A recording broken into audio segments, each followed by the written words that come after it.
Hello. So first, I want to go into my significance and basically extend my partner's arguments. Then I will be moving on to our inherency. And lastly, I will be covering the counters, examples of conservation. So first, significance. Lack of mental stimulation. So a list of the biggest pros and cons by Aris Crystal states, unlike the natural habitats where they roam free, these establishments keep confined. There's only worse for the need to migrate to move around.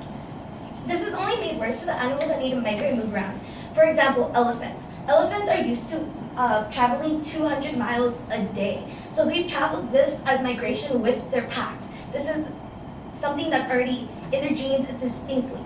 So when you put them in cages that are 0.00009% of what they're actually used to, then it arises more problems, such as discomfort and lack of mental stimulation.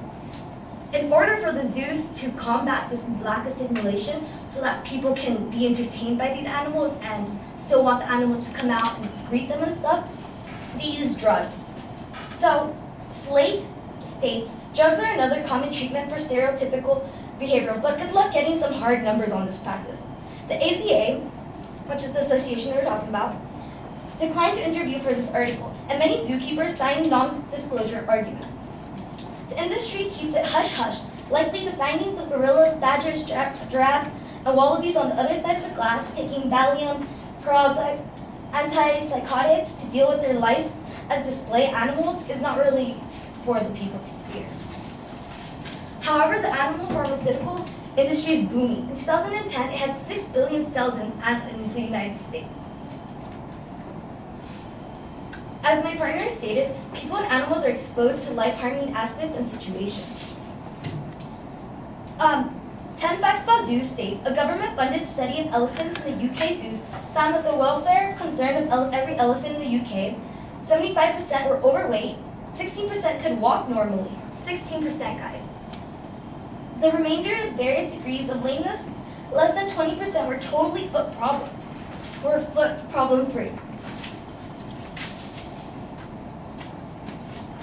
Nextly, I will talk about the surplus of animals. So basically, a surplus is any animal that did not fit into the zoo's breeding programs. So basically, these zoos breed more and more animals, but not all these animals are used. For example, the tigers that they use have been breeded for so long that their genes are basically trashed now, and they have no more use for breeding them. So basically, the surplus of animals get killed.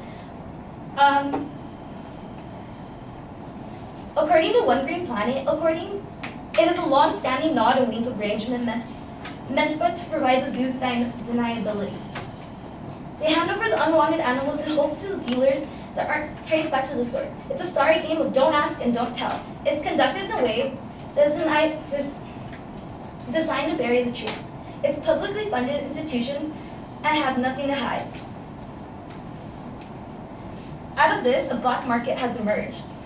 Grange Kelly S. states, a black market has emerged because sale and transport of these species and products is highly regulated. Many animals no longer wanted by zoos go to canned hunts. Canned hunts are basically when they stick a rhino in a room about 200 acres or 500, whatever they decide, and then they let the people pay it, and then they can kill whatever animals they want, and there's no regulations to this. Next, I will talk about regulations. Inherency, little to no regulations. To start off with, not all animals in the zoo are covered. About 1 out of 5% of the animals are protected by the one federal law. The Animal Legal Defense Fund states the Animal Welfare Act, which my opponents brought up, is the primary and only federal legislation regulating captive animals. It only applies to some captive animals and does not to those that are bred for commercial use. It excludes protection of birds, rats, mice, farmed animals, cold-blooded animals, so reptiles, amphibians, and fish. So as long as the other animals have an enclosure, you can keep a reptile like a snake in a small glass, and no one would tell you anything. Therefore, that's why when you go to the zoo, they are in smaller areas.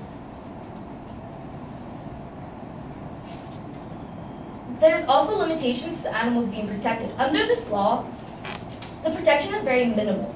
It establishes the baseline standards for the care, but no actual requirements.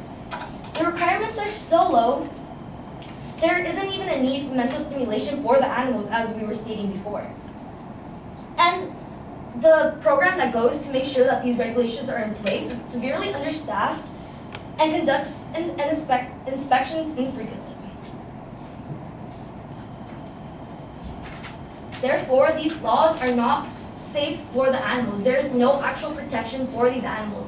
And like I said, when breeding happens, they're given to other places, circuses, camps, anything really. There's no laws designating where they can go. Answers to conservation. Zoos' efforts in conservation don't work. National Geographic states, in the last century, only 16 of 145, let me repeat that, only 16 of 145 reintroduction programs worked and restored animal populations. So therefore, their argument about how the zoos are trying so hard to get animals to stop going extinct doesn't work. Only 16 of 145 programs that were passed in the last century worked. And as stated before, Slate states, at the National Zoo, only 1/5 of the animals are actually endangered or being threatened. So therefore, most of the animals in there aren't going to be saved, and there's nothing really going towards them.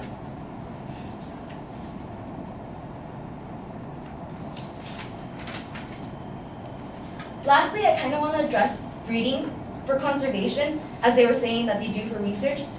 Frabel Slate states, the Association of Zoos and Aquariums Animal Exchange Database move animals around the country with identity of gene-suitable mate. Tom, a gorilla featured in Animal Madness, was moved hundreds of miles away because he was a good genetic match for another zoo and another gorilla in another zoo. At the new zoo, he was abused by the other gorillas, lost 1/3 of his body weight. Eventually, he was sent back home, only to be sent to another zoo again, nursed back to health.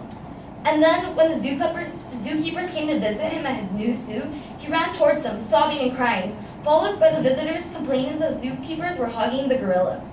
So basically,